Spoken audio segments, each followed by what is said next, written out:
विजय यांचा आतापर्यंतचा राजकीय प्रवास नेमका कसा राहिलाय बघूया.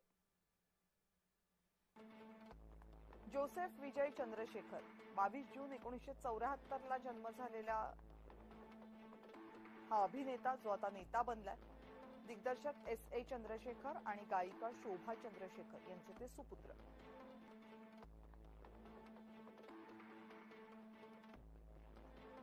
वयाच्या 10व्या वर्षी अभिनयाला सुरुवात केली.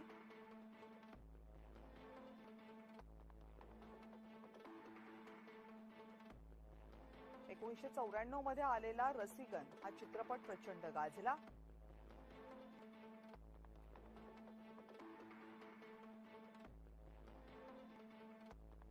पुवे उनक्कागा, पोक्किरी, घिल्ली आणि लिओ हे चित्रपट प्रचंड सुपरहिट ठरले.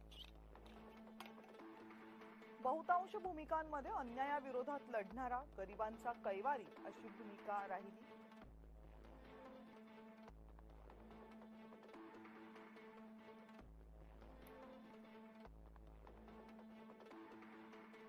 अँग्री यंगमॅन सारख्या भूमिका साकारल्यामुळे आर्थिकदृष्ट्या कमकुवत असणाऱ्या मतदारांमध्ये त्याची प्रचंड क्रेज होती. 2025 मध्ये तामिळागा वेट्री कळगम म्हणजेच TVK या पक्षाची स्थापना केली. 2024 मध्ये केली. दलित, मुस्लिम, तरुण या वर्गाकडून उत्स्फूर्त प्रतिसाद मिळाला.